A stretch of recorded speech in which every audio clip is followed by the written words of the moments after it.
Hi girls, welcome back to day 2 of the Brownie Making Games Badge. My name is Miranda. I am going to be doing step 3 and 4 with you so you can earn this badge. So yesterday we did steps 1 and 2. So if you can't remember, step 1 was that you had to create and design your own scavenger hunt. Step 2, you made a mystery box or a mystery bag where you had someone try and guess all of the objects that you had placed in there. So, continuing with the theme of games, step 3 is for you to create a party game. So, what that means is if you've gone to a lot of birthday parties, you know that there are regular party games that they play, right? Like some people will do a piñata, some people will do pin the tail on the donkey, lots of different like classic games that are always kind of there.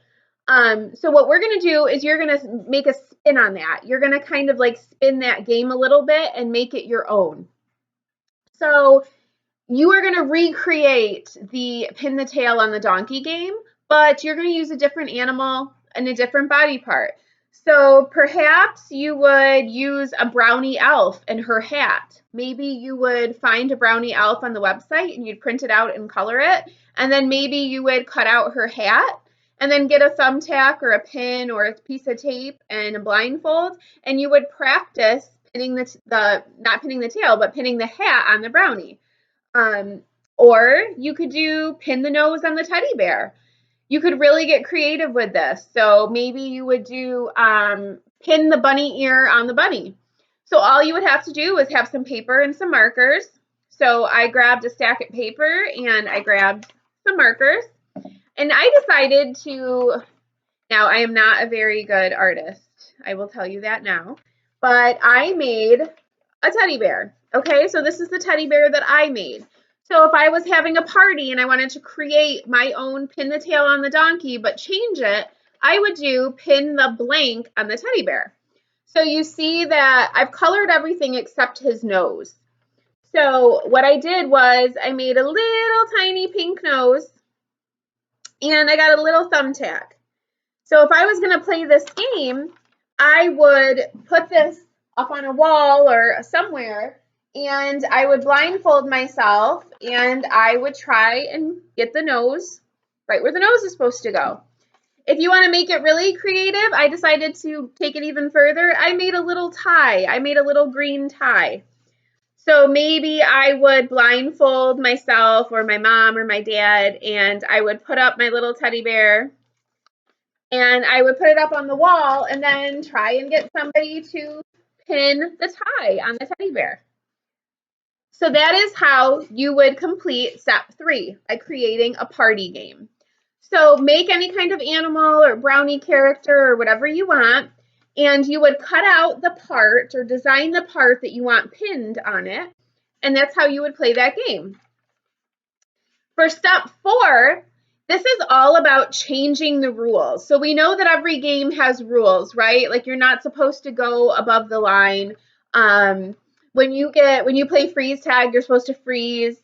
Or if you play TV tag, you have to say a TV show before you can be untagged. There's so many games. When we play Duck, Duck, Goose, whoever has the goose, whoever's told goose has to be the one that gets up and run. You don't run when you have duck, when you have somebody tell you duck. So there's so many rules to games. So for step 4, you are going to take a game with the rules that you already know, and you're going to add another one to make it feel like a whole new adventure, a whole new game. And your rules should make the game more fun too. So for example, if you're going to do TV tag, you would have somebody say a TV show, right? Well, make your own version by adding a rule. So perhaps if you're playing TV tag or freeze tag, you're going to add another rule that says that a player has to twirl 3 times when they're tagged, or they have to do 4 bunny hops when they're tagged. Something where you're taking it further. So you're going to play the traditional game the way that it's supposed to be played, but you're going to add another rule on top of that that you came up with. That's how you complete this step. If you don't want to do that, you can take a classic game and just put a twist on it. So for example, for Duck, Duck, Goose, Everybody sits in a circle and one person walks around tapping people and they say duck, duck, goose. Maybe instead of doing that, you change the game by using sounds instead of animals. Perhaps you could say quack, quack, moo. So you would do quack, quack, moo. And then whoever got the moo had to get up and had to run around and get you. So for this step, you are creating your own rules and you're changing it up. And you're gonna do the same game, but you're taking it further by adding a rule that you came up with yourself. The last choice for this is maybe for hopscotch. You normally draw squares from 1 to 10 and you hop without touching any lines. But what if you hopped from animal to animal? Or what if you had to spin or sit in a square? So what if you did your classic 1 to 10 for hopscotch, but you put different action steps inside those squares? That's another way to complete step 4. So for step 3, you're creating a party game. So instead of pin the tail on the donkey, you're going to do pin the tie on the teddy bear or pin the hat on the brownie elf. You're going to kind of make it your own, and you're going to come up with your own coloring sheet that you created that's going to be your poster for the game.